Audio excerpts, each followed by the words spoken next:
Meus amigos, que a paz de Jesus permaneça em nossos corações. É uma alegria voltar à cidade de Volta Redonda, poder abraçar essa comunidade que conhecemos há tantos e tantos anos, onde nós já tivemos a oportunidade de lançar tantos livros, né? E ter ainda, mais uma vez, a alegria de abraçar tantos amigos, tantas pessoas carinhosas, em especial, mais do que da comunidade de Volta Redonda, do carinho, do ninho, que é o estudante da verdade. Casa que há tantos anos nos ensina porfiar, firmar e continuar no trabalho da divulgação do Evangelho de Nosso Senhor Jesus Cristo, a luz do Consolador prometido. Hoje eu trouxe para vocês o tema Ponte Evangélica de Bordeaux a Pedro Leopoldo. Aqui nós temos o meu primeiro livro. Esse dos mais de 30 que nós já tivemos a oportunidade de compartilhar com vocês, esse foi o meu primeiro Ponte Evangélica. Evidentemente que essa ponte ligando Bordeaux a Pedro Leopoldo, né, não é uma ponte assim como a Rio-Niterói, né? Uma ponte de dimensões físicas com seus 13.900 tantos metros. Não, é uma ponte no campo das ideias, é uma ponte psicológica, é uma ponte de encaixe fluídico, de encaixe magnético, de encaixe espiritual. Em Bordeaux, nós temos uma progressiva cidade da França, né? A terceira grande cidade da França, Paris, Lyon, Bordeaux, né? A querida Paris, onde Allan Kardec veio ao mundo.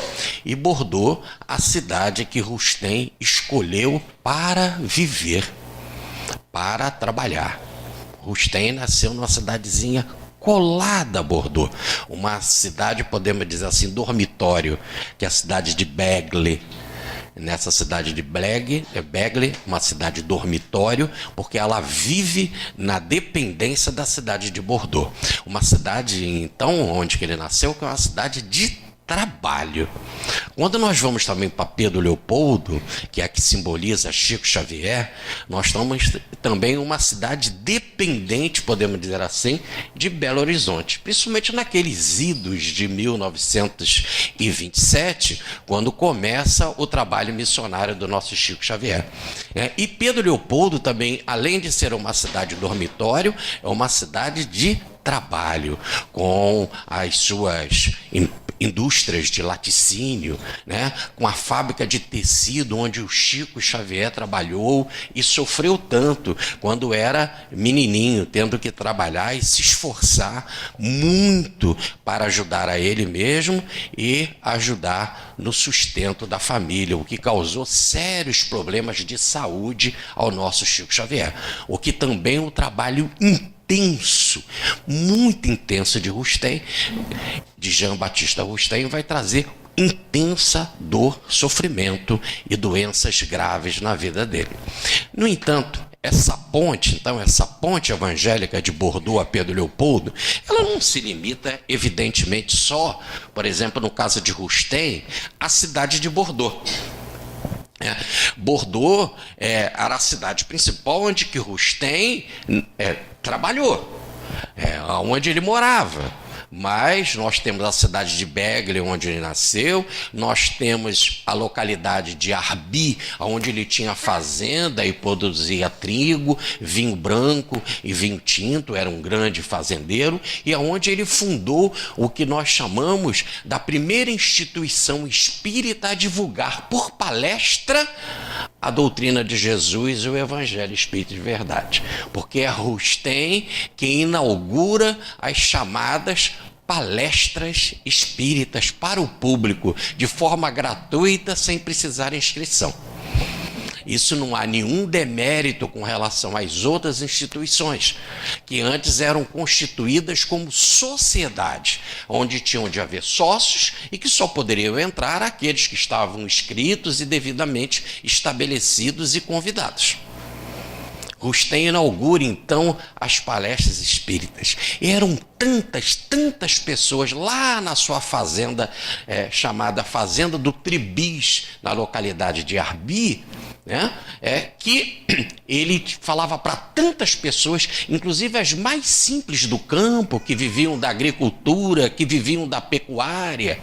Eram tantas pessoas que não cabiam na chamada Casa Grande, ou a Casa da Fazenda. E ele instituiu também as palestras do lado de fora, as palestras ao ar livre, à la Sócrates, na Grécia, né? Onde as pessoas se reuniam em grupos no gramado, a dificuldade da falta de microfone, né? Então ele reunia as pessoas em grupo e ia nos grupos, então, dando as devidas explicações, porque era tanta gente necessitada e sedenta da mensagem que precisava que assim acontecesse.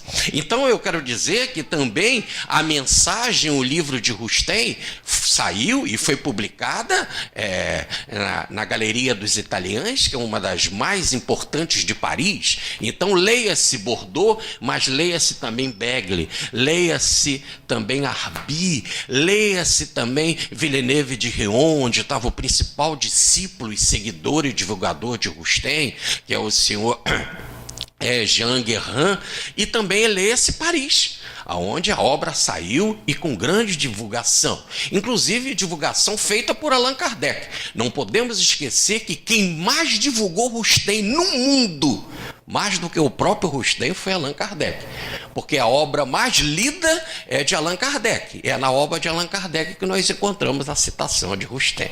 Aqui o nosso agradecimento ao codificador por divulgar obra assim tão abençoada. E é interessante, então, que quando falamos de Pedro Leopoldo, não nos limitamos a Pedro Leopoldo, porque Pedro Leopoldo foi aonde Chico Xavier começou, mas ela era dependente de Belo Horizonte. E Chico tantas vezes ia a Belo Horizonte, e a instituição de Pedro Leopoldo era afiliada, era adesa, ou melhor, era, podemos dizer, também constituída pelos trabalhadores da União Espírita Mineira, a tão querida União Espírita Mineira de Belo Horizonte. Depois Chico vai para Uberaba e formamos um triângulo abençoado, né? Mas Chico também recebeu muita inspiração de cerca de 20 anos antes de começar o seu trabalho, 15, 20 anos antes, de Eurípides de Barçanufo. E Eurípides de Barçanufo, o grande, podemos dizer, discípulo de Bezerra de Menezes, o grande médium, o chamado médium de Jesus, Eurípides de Barçanufo vai influenciar por demais o pensamento espírita em Minas Gerais, vai influenciar por demais a obra de Chico Xavier. Inclusive virá militantemente, através do tempo, na obra de Chico Xavier. Por isso que no nosso livro, Ponte Evangélica, que vocês terão oportunidade amanhã de folhear, no livro Ponte Evangélica nós encontramos, então, também uma ponte, chamada Ponte Evangélica de Bordeaux a Sacramento, onde também encontramos esse encaixe espiritual da obra de Rustem com a obra do grande médium de Jesus, Eurípides de Barçanufo. Então nós não falamos só aqui, podemos dizer, de Pedro Leopoldo. Nós falamos de Uberaba, de Pedro Leopoldo, falamos de Belo Horizonte, falamos de Araxá, né? Falamos de Sacramento e muitas localidades onde o Chico esteve presente e divulgou a bênção do seu trabalho. Muito bem. Assim, sem mais delongas, vamos para essa ponte evangélica. A primeira grande informação que nós temos é no livro Brasil, Coração do Mundo, Pátria do Evangelho, que começa a ser ditado em 1934. Repare logo no início, na alvorada do trabalho mediúnico do Chico Xavier. Se ele começa em 1927, ele tem em 1932 o seu primeiro livro, que é Parnaso de Além Túmulo. O livro Brasil, Coração do Mundo, Pátria do Evangelho começa em 1934, sendo publicado metodicamente, capítulo por capítulo, nas páginas do Reformador, o órgão da Federação Espírita Brasileira. E o que diz lá? Vamos lá.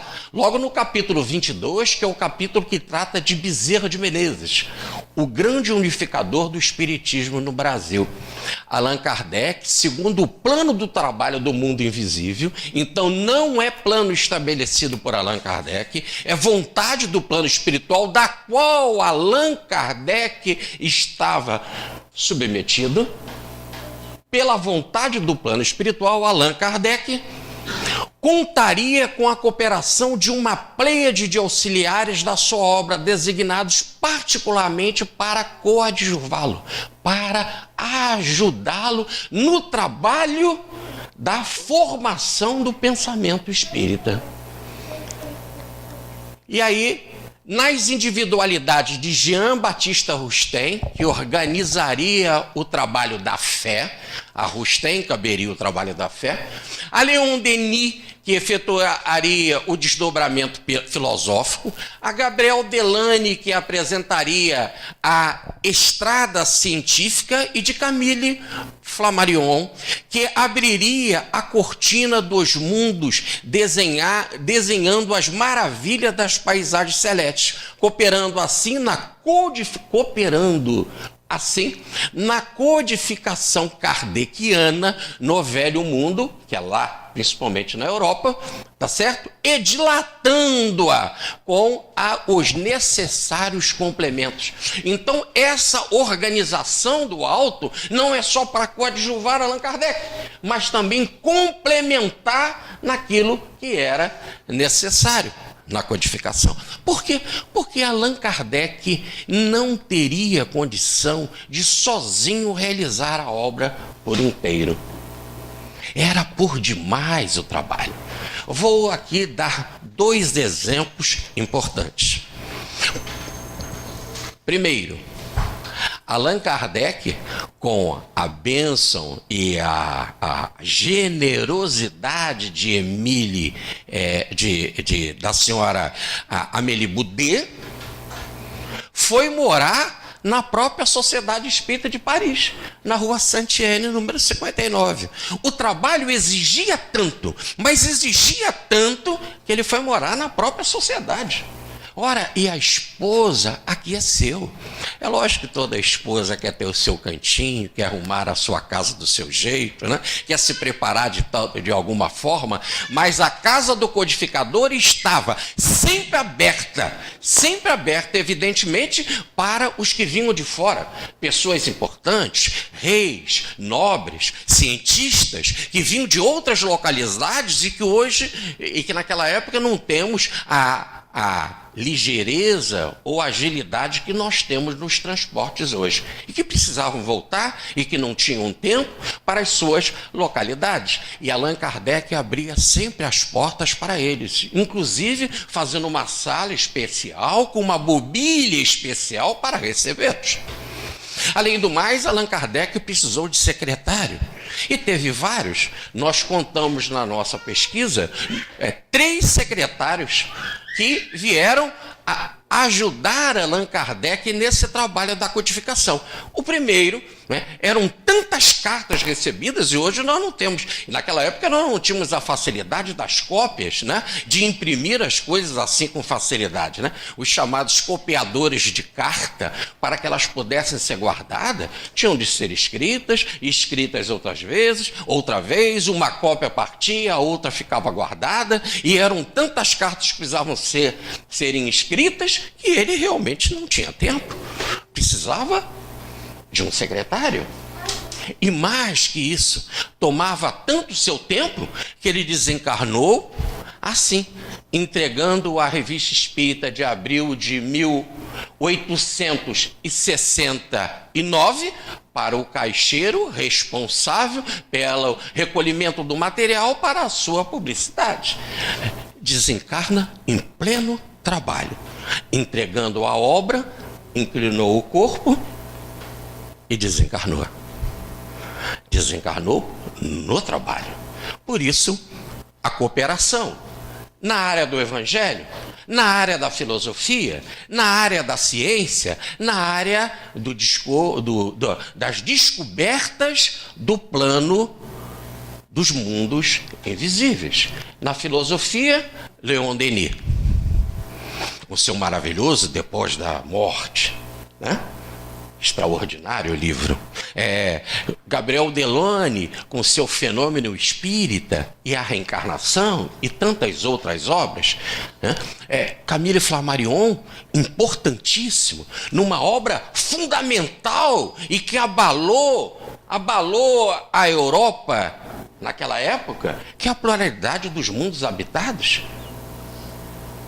Mas a obra de Jean-Baptiste Rustem. Quando Cristo prometeu o Consolador prometido e apresentou tantas parábolas e tantos ensinamentos, né, precisava tudo ser devidamente explicado. E se nós pegarmos Mateus, Marcos, Lucas e João, nós vamos ter um total de cerca de 3.800 versículos. E ele disse, o mestre, que tudo seria devidamente explicado. Um Consolador viria que falaria de mim mesmo e que explicaria todas as coisas. Logo, ficariam, podemos dizer assim, iluminados os cerca de 3.800 versículos. Ora, e este Consolador, para chegar, precisava de leis básicas. E as leis básicas nós encontramos no Livro dos Espíritos e no livro científico, que é o Livro dos Médiuns. E lá nós encontramos os 7 princípios básicos da doutrina espírita. Deus, a lei, principalmente a lei do amor, a imortalidade da alma, a comunicação dos espíritos, a reencarnação, a evolução e a pluralidade dos mundos habitados. E dentro desses princípios básicos, a doutrina espírita agora, com esses princípios básicos aclarados, poderia pegar o Evangelho de Jesus e fazer uma releitura em espírito e verdade. Mas precisava desses princípios básicos. Por isso que na obra de Rustem, na página 102 do primeiro tomo, está lá escrito e de forma definitiva que ninguém leia esta obra, os 4 evangelhos de Rustem, sem antes ler o Livro dos Espíritos e o Livro dos Médiuns, colunas de sustentação da obra. Senão, corremos o risco de voar, de ficar na superficialidade. Sendo assim, Allan Kardec abriu o caminho. Mas era necessário explicar tudo. E diz o espírito Jean Evangelista, ou João Evangelista, em O Evangelho segundo o Espiritismo. Está lá, está no Evangelho segundo o Espiritismo, mensagem do espírito João. Explicaremos todas as parábolas de Jesus. E aonde que está a explicação de todas as parábolas de Jesus na obra do nosso querido codificador? Aliás, ele demonstrou que os 7 princípios básicos da doutrina espírita, ele demonstrou, poderiam explicar o Evangelho de Jesus em espírito e verdade. Só que ele não tinha tempo para toda a obra de fôlego. E é assim, então, que ele pega cerca de 800 versículos. Dos 3.800, ele pega cerca de 800 versículos e analisa no mavioso Evangelho segundo o Espiritismo. Podemos dizer que só 1/5 do Evangelho, mais precisamente naquilo que o codificador chama da parte moral, foi analisado em o Evangelho segundo o Espiritismo. Mas lá, neste mesmo Evangelho segundo o Espiritismo, Jean, o Evangelista, ou João, o Evangelista, diz: todo o Evangelho, todas as parábolas serão explicadas em espírito e verdade. E não 1/5. Faltavam os outros cerca de 3.000 versículos. E aí vem a obra de Rustem, que começa a ser escrita mediunicamente em 1861. Em 1865, ela está toda escrita, através da médium mecânica, a senhora Emília Collion. E os espíritos que ditam a obra, Mateus, Marcos, Lucas e João, assistido pelos apóstolos. E mais Moisés. Mas Mateus, Marcos, Lucas e João, que são os autores do Evangelho. Eles voltam, porque Jesus disse, explicarei tudo será explicado. Eles mesmos voltam para explicar, à luz da doutrina espírita, o que eles escreveram.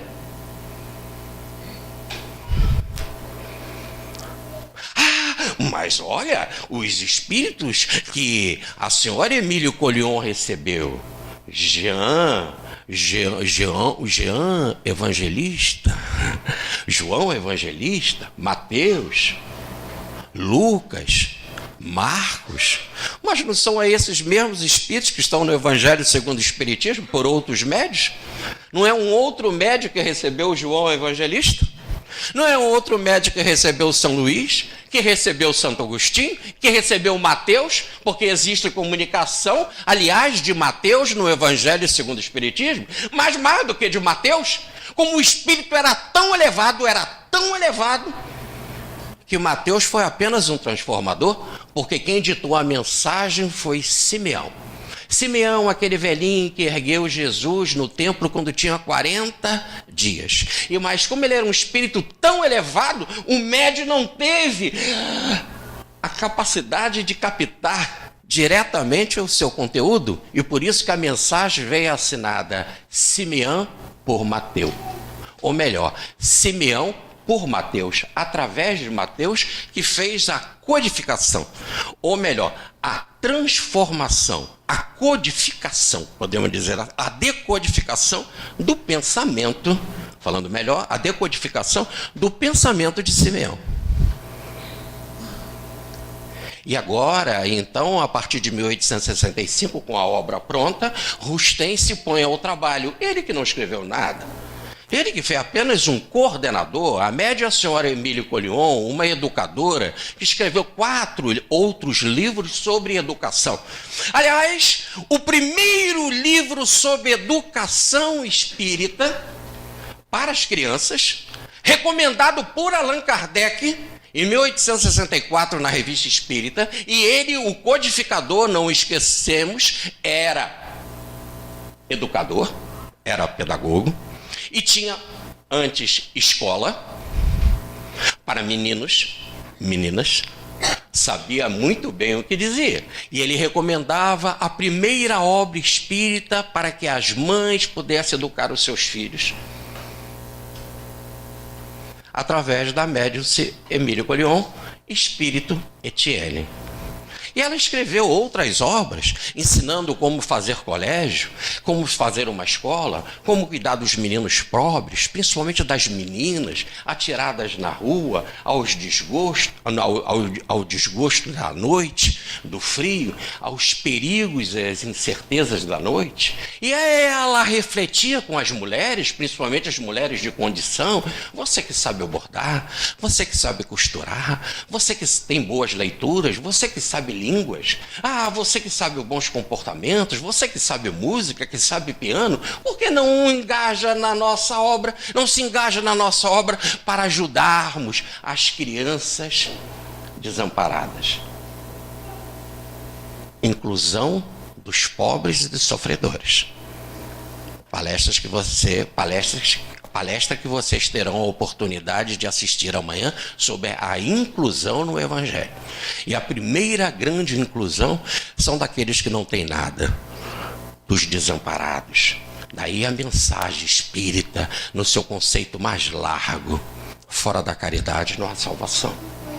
E Jean Batista Rustem pega todo aquele material, reúne, organiza, põe as suas posses, porque foi advogado brilhante, inclusive chegou a ser presidente da Ordem dos Advogados de Bordeaux, e todos os seus recursos financeiros colocou à disposição da divulgação dessa obra. Inclusive, em 1866, vindo a publicá-la em editora de nome e distribuída por livrarias de nome, porque colocou toda a sua vida no esforço da divulgação da doutrina.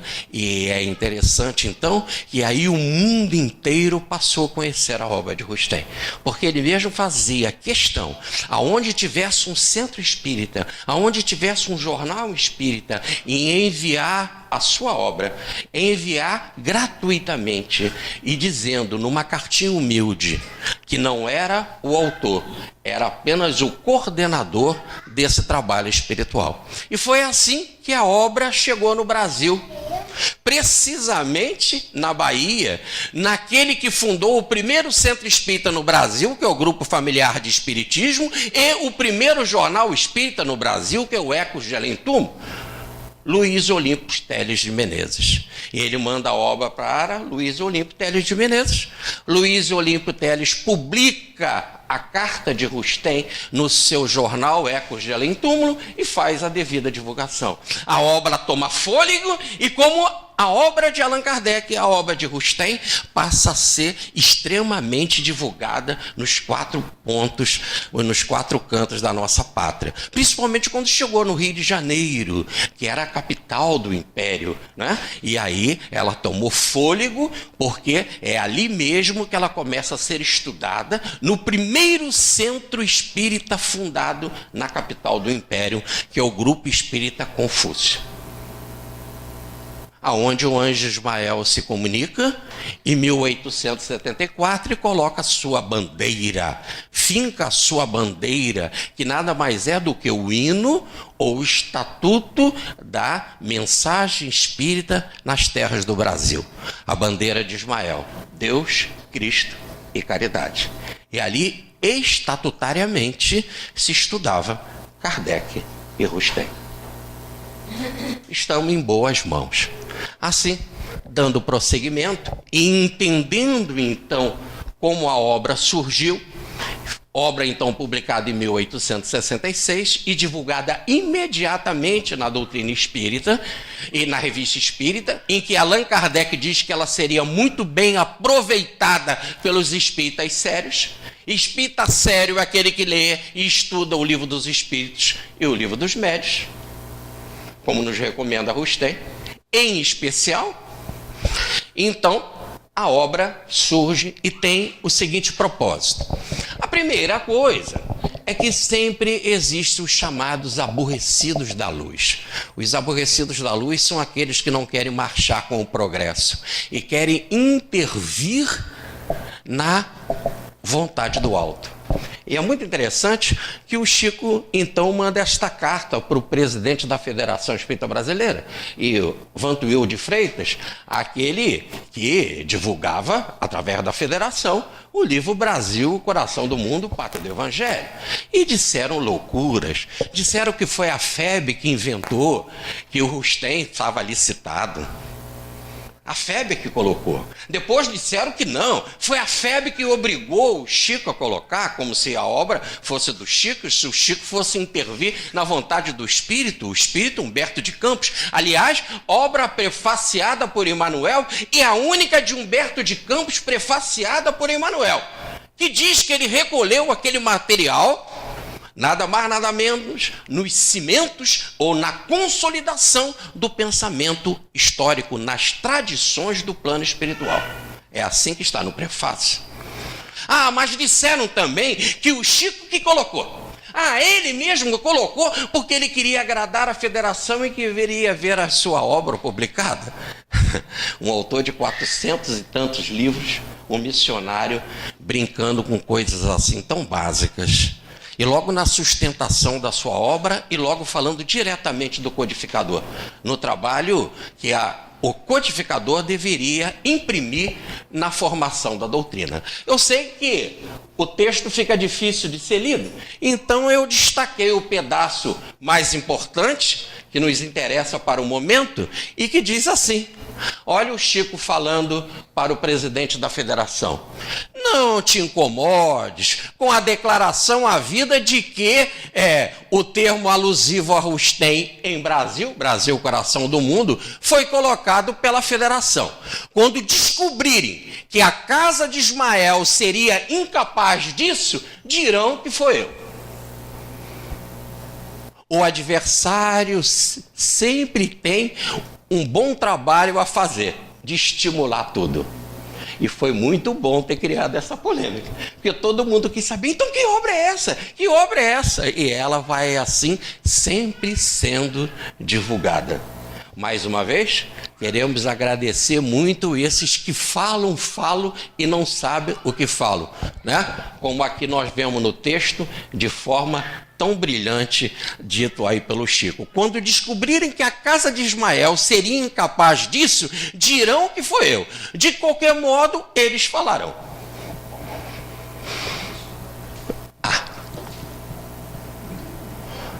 As trevas são linguarudas. E, com isso, fazem um trabalho da divulgação, ou atacando a federação, ou o nosso Chico Xavier. E por que o Chico fala assim com toda a tranquilidade? Porque toda a sua obra está baseada no pensamento de Rustem. Muitos começaram a dizer que o Chico não disse tanto assim, e mais que é interessante ressaltar que o Dr. Bezerra de Menezes, aquele que fez a unificação do espiritismo no Brasil, depois que desencarnou, se arrependeu e deixou de ser Rustem. Abrindo um parêntese. Bezerra de Menezes assume a Federação Espírita Brasileira em 1888.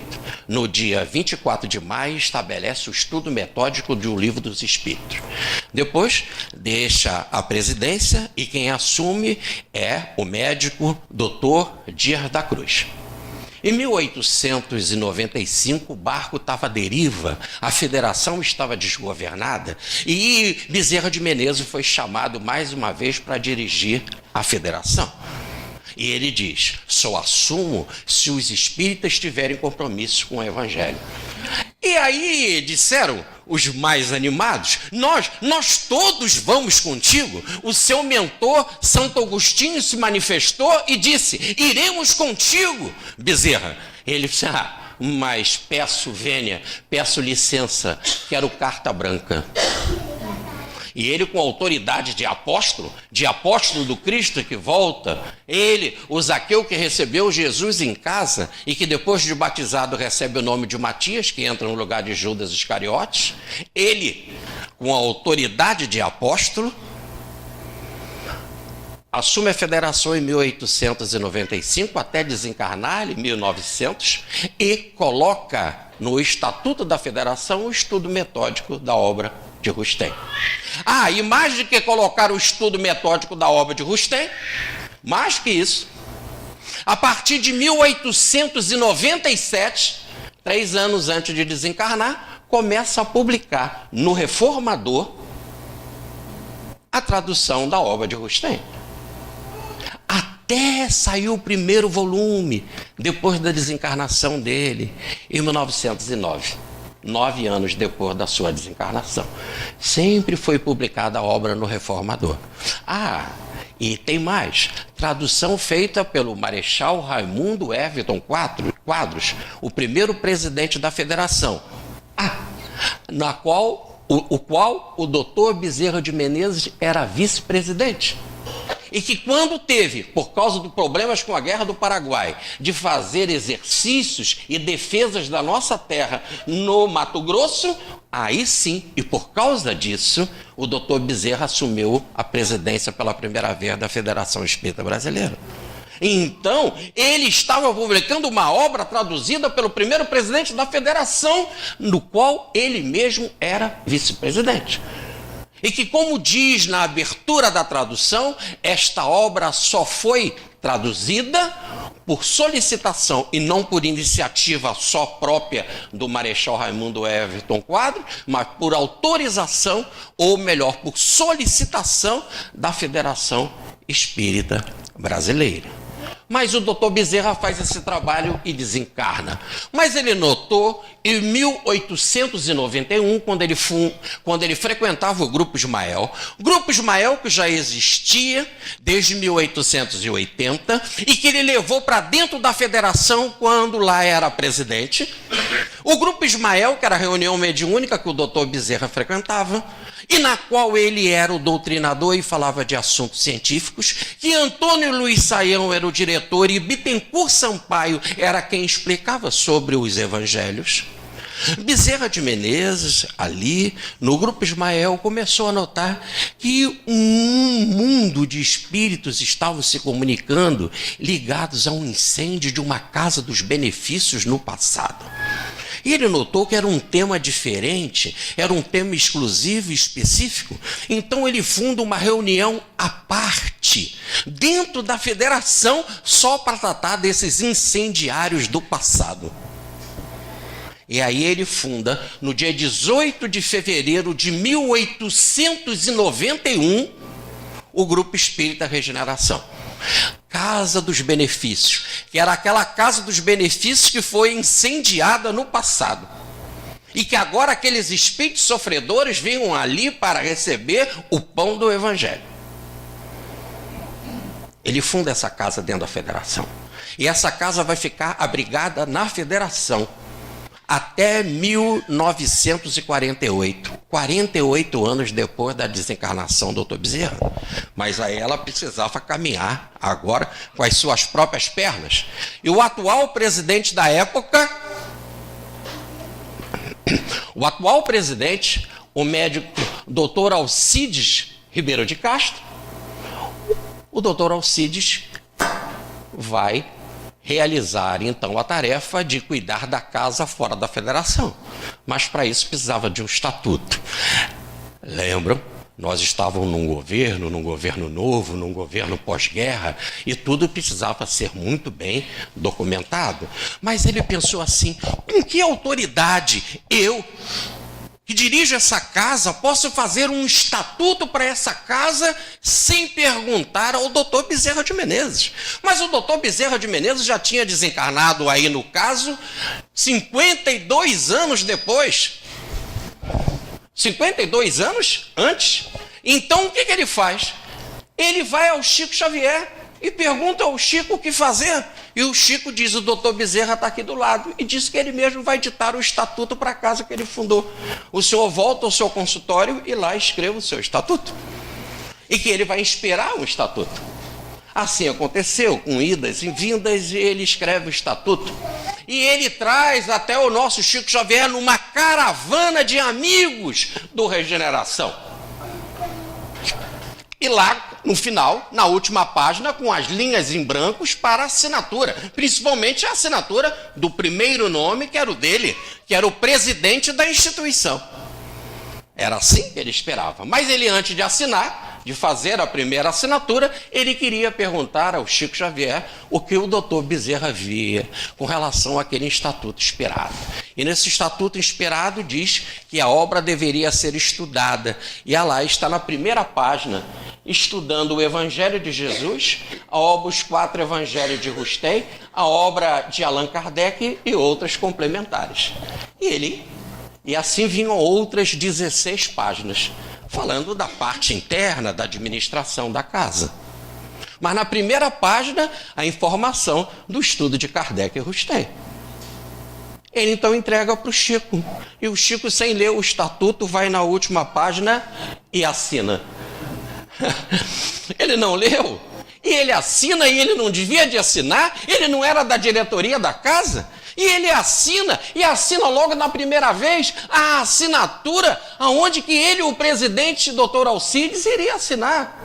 E a assinatura veio Adolfo Bezerra de Menezes. A segunda assinatura, José Ramos, que foi o segundo presidente que já tinha desencarnado. A terceira assinatura, Oscar Guimarães, que foi o terceiro presidente que tinha desencarnado, e o deixou em branco para ele, o quarto presidente, doutor Alcides, que agora estava encarnado, para ele assinar. Então não só o doutor Bezerra assinou, mas os outros dois presidentes assinaram, todos corroborando que aquela era a opinião realmente da vontade do alto do doutor Bezerra de Menezes. Mais interessante, nós temos a assinatura de Bezerra de Menezes em tantos e tantos documentos. Amanhã vocês terão a oportunidade de folhear uma assinatura do doutor Bezerra de Menezes quando ele estava encarnado. E eu mandei a assinatura para a Polícia Federal. Porque aí nós temos um documento e a assinatura do encarnado era uma e a do espírito é a mesma. Eu tenho carta registrada na minha casa e informação constando em nossos vários livros, dizendo que o estilo, os critérios, a marca, a impressão, o estilo é o mesmo. É Bezerra de volta, é o mesmo Bezerra, imprimindo no estatuto mais do que só o seu pensamento, a sua vontade, o direito de se fazer estudar Kardec e Rustem. Isso através do Chico Xavier. Mas é mais interessante que no final vieram várias comunicações de vários espíritos que se manifestam em casa, na casa espírita, lá no Regeneração, já na década de 50. E vocês vão ver amanhã, terão a oportunidade de ver o primeiro abaixo-assinado feito pela espiritualidade, entre Vitor Hugo, Emmanuel, André Luiz e outros, todos assinando e corroborando esse estatuto. O primeiro abaixo-assinado espiritual que existe na história do espiritismo. E amanhã vocês terão a oportunidade de ver todas as assinaturas e nas mãos de vocês. Mas o nosso Manuel Quintão, aquele que publicou a primeira obra espírita de Chico Xavier, o livro Parnaso de Além-Túmulo. Aliás, quem deu esse título de Parnaso Além-Túmulo, a primeira obra do Chico é o Manuel Quintão. O Manuel Quintão escreveu um livro para explicar Rustem, para comentar Rustem. Principalmente um capítulo maravilhoso sobre a queda espiritual, o livro chamado O Cristo de Deus, publicado pela Federação Espírita Brasileira. E o que é mais interessante, que esse livro foi escrito para a gente ler, não é isso? Mas os espíritos também leem. Os espíritos também aprendem com muitos encarnados, porque tem muitos encarnados que são de uma capacidade espiritual extraordinária. Inclusive este, Manuel Quintão, que é o Policarpo encarnado, o grande discípulo de João Evangelista, um dos primeiros mártires do cristianismo, que morreu queimado e falando Cristo. Mas com uma particularidade, porque ele já nasceu em família cristã.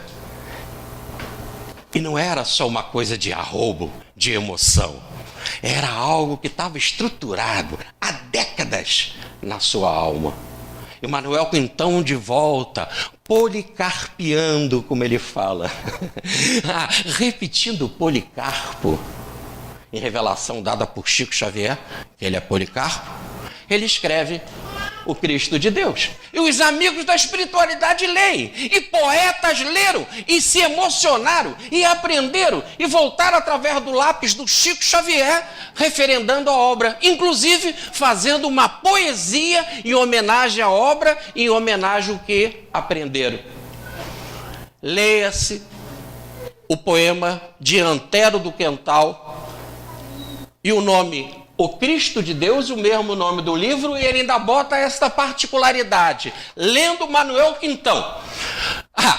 A espiritualidade lê obra que estuda Rustem. E volta e dá o seguinte poema: Cristo de Deus, que eras a pureza, eterna, absoluta, invariável, antes que fosse a humana natureza, este cosmo, matéria transformável. que já eras a fulge da realeza, dessa luz soberana imponderável, o expoente maior dessa grandeza, da grandeza sublime do imutável. Ainda antes da humana inteligência, era já todo o amor, toda a ciência, perfeição do perfeito inconcebível. Foste, és e serás eternamente o enviado do Pai Onipotente, Cristo, luz da verdade inconfundível. Antero do Quental, através do lápis de Chico Xavier. Mas o presidente da União Espírita Mineira, grande amigo de Chico Xavier, Antônio Lima, também estuda a obra de a obra de Rustem e a obra de Chico. E como ele estudava a obra de Chico e a obra de Rustem, ele escreveu um livro chamado A Vida de Jesus, publicado pela Federação Espírita Brasileira. E ele convida o Emmanuel, o mentor do Chico, para fazer o prefácio. E o Emmanuel aquece. E o livro é publicado pela Federação. Em parte do prefácio diz assim: os homens devem saber que o missionário divino, Jesus, não viveu a mesma lama de suas existências. Fora ridículo proibir-se a elucidação. É ridículo proibir que se estude. E hoje foi uma das primeiras coisas que eu ouvi aqui ao entrar nesse centro. Oi, meu amigo, como vai? Cadê a sua esposa? O centro que ela frequenta não deixou ela vir. É ridículo proibir-se a elucidação. O que será evitar-se zelosamente é a azedia da polêmica. Diz Pietro Baldi que quem faz polêmica é espírito involuído. Por isso que na minha obra nunca há uma polêmica. Pode haver determinação. Polêmica não é coisa que nos agrada, apesar dos nossos impulsos. Que a família genuinamente cristã, guardando o respeito e a amorosa veneração pelo seu mestre, pratique largamente a sua doutrina, esperando com a humildade requerida o tempo propício à compreensão de determinada verdade. Aquilo que você não compreende, estuda e espera. Agora saiba, Jesus não pode ter vivido na mesma lama das nossas existências. O nosso corpo de lama. No livro Consolador, o Emmanuel nos fala, perguntam para ele na pergunta 243. Diz o Newton Boechat, aquele que primeiro nos trouxe aqui a Volta Redonda, não é, Luiz Carlos? O Newton Boechat dizia que o Consolador, ou dizia, não diz que a desencarnação não mata ninguém, que o Consolador é o livro dos espíritos do século XX. E está lá, a pergunta que fizeram. Todos os espíritos que passaram pela Terra tiveram as mesmas características evolutivas no que se refere ao problema da dor?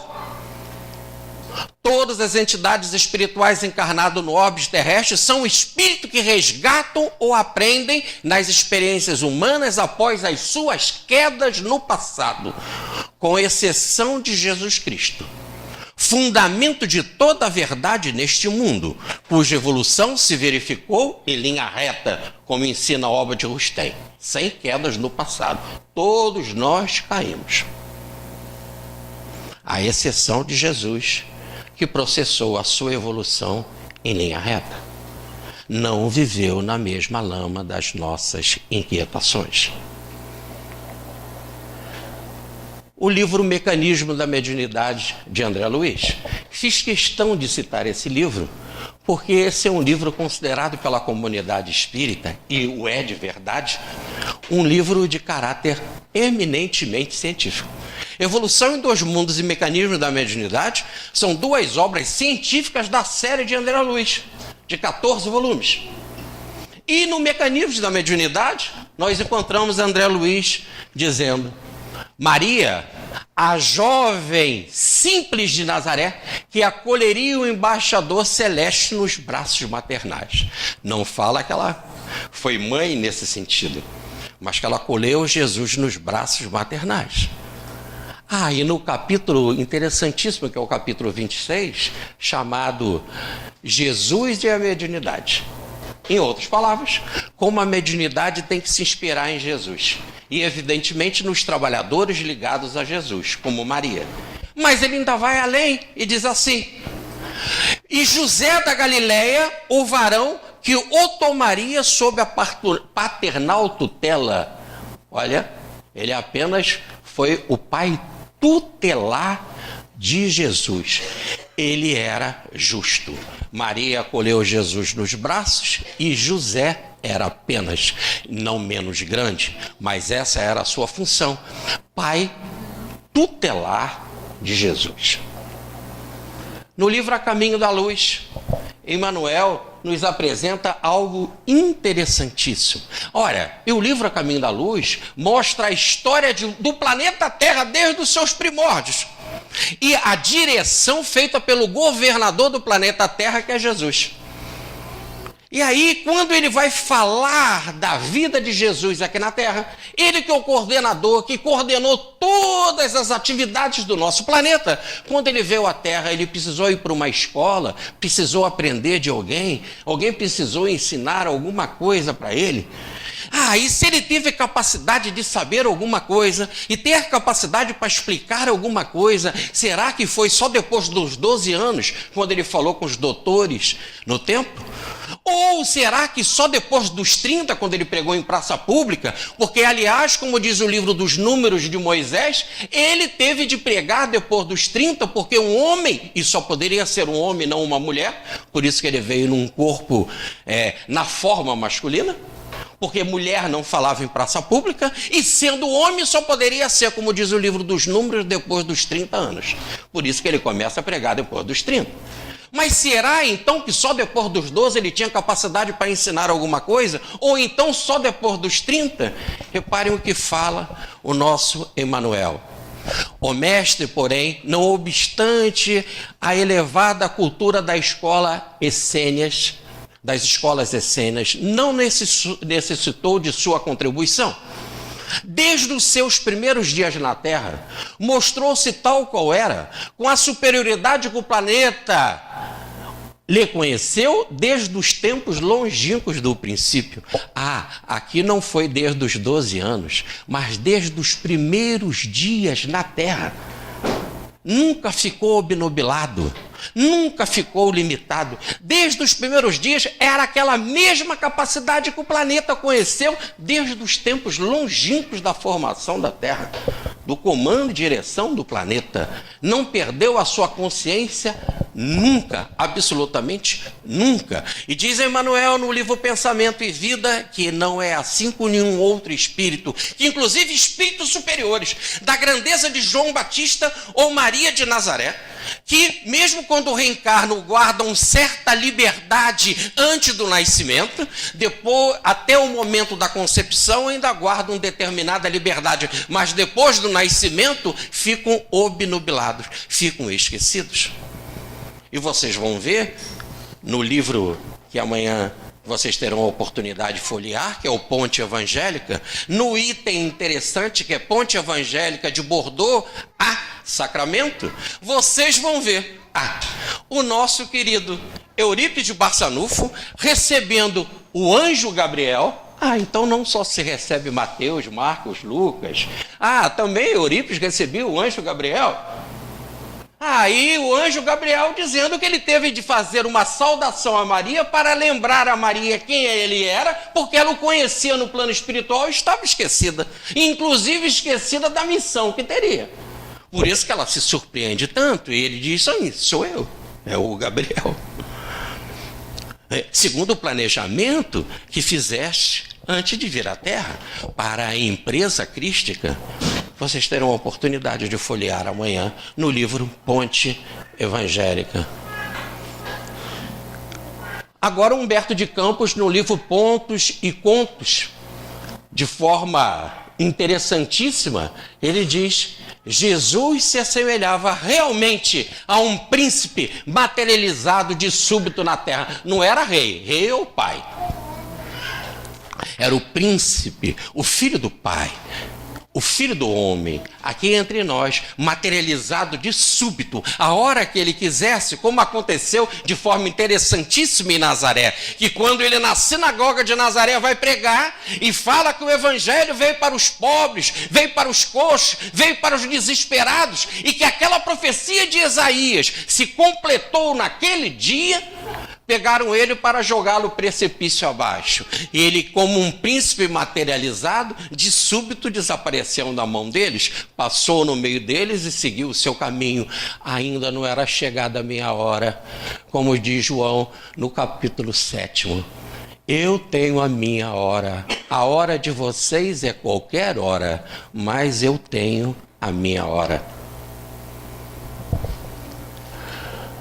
No livro A Boa Nova, que estuda precisamente todo o Evangelho de Jesus, volta o espírito Humberto de Campos a nos lembrar. João Batista foi a voz clamante do deserto, operário da primeira obra. Dele disse Jesus: dos nascidos de mulher, João Batista é o maior de todos. Jesus não nasceu de mulher no sentido biológico, pela conjunção dos sexos. Não que sexo fosse pecado. Sexo é a lei básica e necessária para o nosso planeta. Mas espírito daquela grandeza, qual a de Jesus, como nos diz a pergunta 113 de O Livro dos Espíritos, o espírito puro não precisa mais reencarnar. Daí o nascimento diferente de Jesus.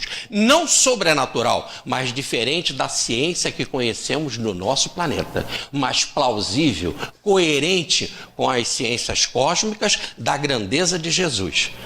Não foi semelhante a João o Batista. Aliás, é interessante que a gente lê assim de forma rápida e não observa que o livro de Jó, no capítulo 25, precisamente no capítulo 25, versículo 4, diz de forma pontual: nada que é puro nasce de mulher. Não é nenhuma ofensa às mulheres, mas é uma lembrança a todos nós, porque as mulheres nascem de mulheres também, tá certo? Mas é uma lembrança de todos nós, que um espírito puro não poderia vir nesta forma. No livro Alvorada Cristão, Ney Lúcio, o grande Ney Lúcio, educador, né? O pai do seu Rômulo Joviano, Ney Lúcio é o Arthur Joviano, o pai do Rômulo Joviano, chefe do Chico na Fazenda Modelo. E que por mais de 30 anos cuidou do culto do Evangelho do Lar da família Joviano, na qual o Chico frequentava. Toda terça-feira estava presente no culto e na quinta-feira também na reunião mediúnica, na casa dos Jovianos. Ney Lúcio é o pseudônimo dele. E se vocês quiserem ver a vida de Ney Lúcio, é só ler o livro 50 anos depois do nosso Emmanuel. Ney Lúcio, né, o grande professor da pedagogia, das crianças, da juventude, de todos nós, vem e diz assim: no túmulo de nosso Senhor Jesus Cristo não há sinal de cinzas humanas. E aí ele já responde o título do livro A Gênese, de um subcapítulo do livro A Gênese de Allan Kardec, que está completando agora 150 anos. Quando Allan Kardec coloca o desaparecimento do corpo de Jesus. E não diz como desapareceu. E a única explicação plausível que dá como possibilidade é ele ter um corpo fluídico. Mas como desapareceu, ele não conta. Mas Ney Lúcio vem contar. No túmulo de nosso Senhor Jesus Cristo não há sinal de cinzas humanas, nem predarias, nem mármores de preço, com frases que indiquem que ali há presença de carne e sangue. Ali nunca teve carne nem sangue. Quando os apóstolos visitaram o sepulcro na gloriosa manhã da ressurreição, não havia ali nem luto nem tristeza. Lá encontraram um mensageiro do reino espiritual que lhes afirmou: não está aqui. E o túmulo está aberto e vazio há quase 2000 anos. E é interessante que eu tive a oportunidade de visitar esse túmulo. E é muito rápido a visita. Não dão tempo para a gente olhar o túmulo. Aliás, se fica mais de 2 horas para chegar até lá. Podemos dizer que Jerusalém é sustentada pelo turismo cristão. É Jesus que sustenta Jerusalém. Aí depois que eu cheguei no túmulo, eu notei que tinha de se passar muito rápido. E não podia fotografar nada. E tinha de passar muito rápido. E lá tinha um representante da igreja ortodoxa. Aí eu usei toda uma estratégia à la Jorge Damas para ficar mais um pouco naquele túmulo. Todos tinham muita vibração negativa para com aquele sacerdote que dizia: rápido, passem, por causa daquela multidão toda. Eu passei por ele e pedi uma bênção. Ele se derreteu, me deu um passe. Bênção é passe, igualzinho. E depois de eu receber um passe, ele me deixou à vontade para fotografar. Fotografei, olhei, vi tudo que Ney Lúcio falou, que lá estava vazio, bem vazio, que não havia carne, não havia sangue. E quando eu saí, olhei para ele riu para mim, eu pedi mais uma bênção e ele notou que já era demais. Vai, deixa de ser passe, né? Seria na linguagem hoje. Isso aqui é mais passe, já recebeu, né? Mais bênção na linguagem da igreja ortodoxa. E eu segui o meu caminho, feliz da vida, e constatei que realmente ali está vazio até hoje. E é impressionante. Milhares de pessoas todo dia vão ver a realidade do túmulo vazio. E da frase que o anjo pronunciou: não está aqui, ressuscitou. E Jesus vai dizer para Maria de Madalena: vá correndo, Madalena, vá correndo e diga aos meus irmãos que logo mais eu estarei com ele. E ela passa a ser a apóstola da verdade. A primeira pessoa a dizer para o mundo que o túmulo não foi suficientemente grande e forte para prender Jesus, que Jesus era mortal e que túmulo nenhum pode prender o espírito que é imortal e que liberto sempre canta e vibra. E ela saiu em alegria para as alvíceras para anunciar: ressuscitou, ressuscitou, ressuscitou. Jesus vive, o meu libertador, o meu amigo, diz Maria de Madalena, vive para sempre. E os apóstolos saíram correndo para ver esta realidade. Mas o Chico Xavier continua nos ensinando. E aí nós temos um livro interessantíssimo, Mediunidade em Ação. E nesse livro diz lá o seguinte: questionando o Chico Xavier com referência ao desaparecimento do corpo de Jesus, ele afirmou categórico. Olha, repare, o mesmo subtítulo do tema lá do Allan Kardec na Gênesis, o desaparecimento do corpo de Jesus. O Chico foi questionado sobre este ponto e ele responde: o corpo de Jesus foi desintegrado por vontade dele mesmo. Aliás, está lá no Evangelho. Não é o Chico que está trazendo nada de novo. Esse é o poder que eu recebi do meu pai. O meu pai me deu poder sobre a minha própria vida. Eu tenho o poder de dar e tomar a minha vida. E isso eu recebi do meu pai. Ora, ele desintegra por vontade própria. Diz o autor que, participando do nosso encontro naquela noite, alguns amigos deram-se pressa em levantar-se da mesa, sendo que um alegou a necessidade de tomar um copo d'água na cozinha e um outro queria ver o eclipse da lua, porque naquele dia estava havendo um eclipse da lua. Não suportaram ficar diante do ensino que o Chico Xavier estava dando. É melhor tomar um copo d'água na cozinha, é melhor ver um eclipse da lua do que encarar a verdade. E o Chico continua explicando. Foi então que o Chico, sorrindo, rematou baixinho dentro daquela sua famosa educação mineira.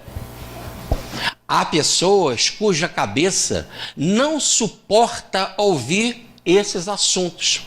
Logo, um se levanta para beber água, outro vai lá fora para respirar e outro, infelizmente, aquece e obedece à direção da sua casa e não vem.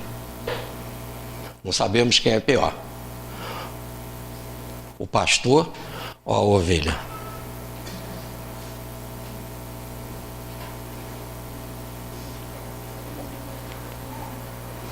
Mas o Chico também é indagado sobre o sudário.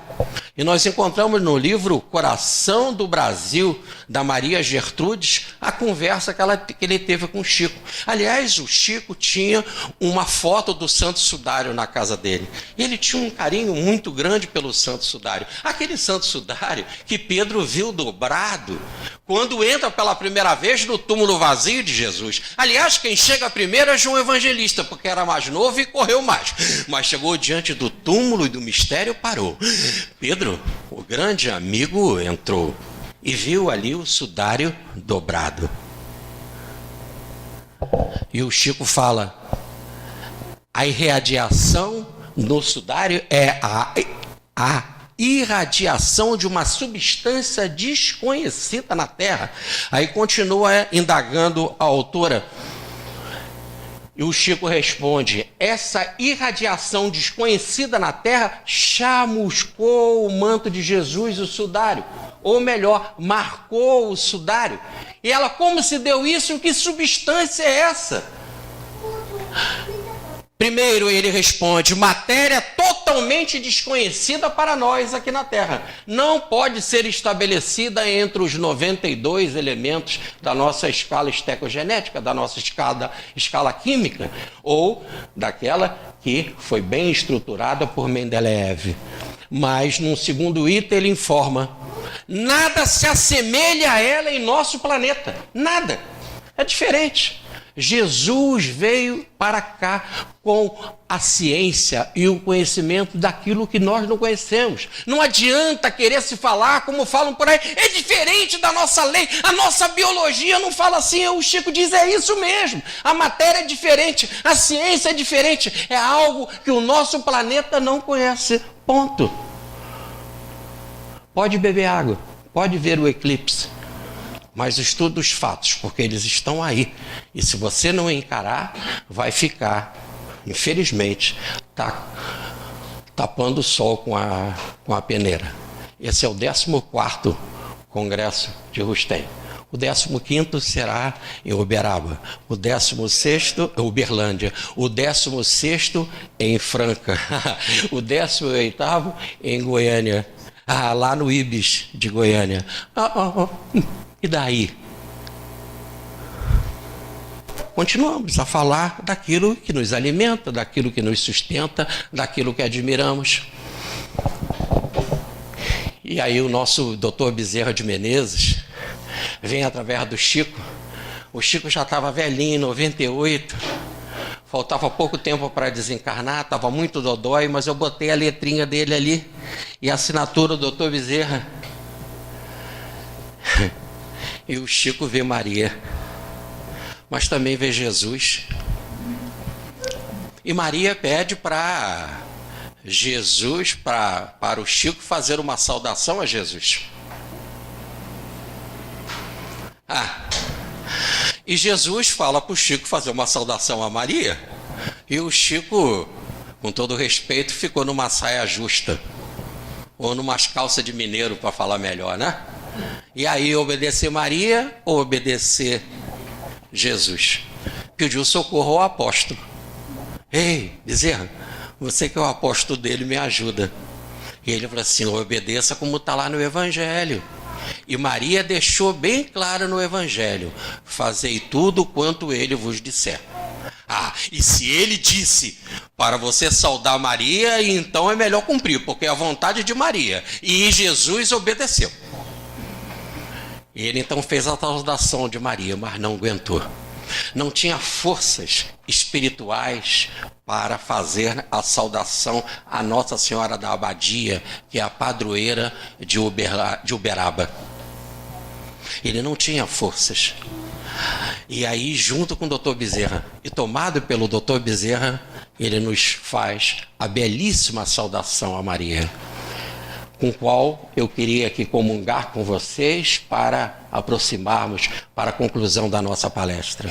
Ave Maria, Mãe de Jesus, cheia de graças, benditas sejas entre as mulheres, bendito seja o fruto divino do vosso divino ventre. Do vosso divino ventre. Que nos trouxe Jesus. Assim seja com Jesus e por Jesus. O Senhor abençoe as nossas orações, pela tranquilidade de nossas legiões. E Bezerra é legionário de Maria. A tranquilidade consta no livro Memórias de um Suicida, da Dona Ivone do Amaral Pereira. Pela tranquilidade de nossas legiões, assim seja. E nunca as legiões de Maria estão pisando tanta tranquilidade. Primeiro pelas desordens que nós estamos encontrando no mundo, e em especial no nosso Brasil, e no particular no nosso movimento espírita. Ave, cheia de graças, inspira as tuas legiões, para que as tuas legiões, firmes no posto que cabem executar, venham derramando bênçãos sobre nós, para nos dar coragem, força, para fazermos aquilo que planejamos, aquilo que nos cabe a fazer, porque Deus é um Deus de misericórdia, que não dá fardo pesado além das forças de ninguém, e o que nos dá, nós temos capacidade, condições, com a ajuda do alto, dos legionários de Maria, para executar.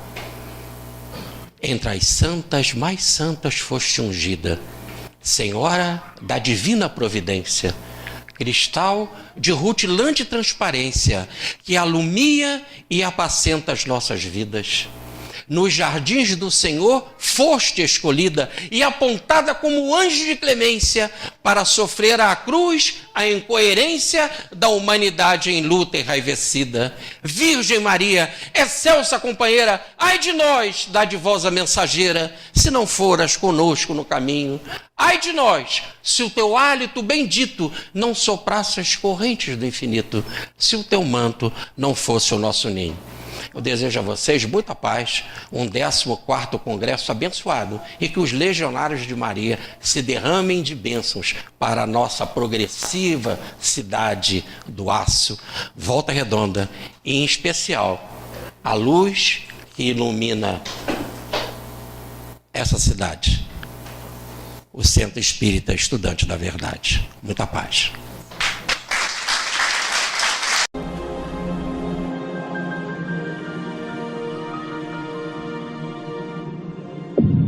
IBS, Instituto Brasileiro de Benemerência e Integração do Ser. www.ibis.org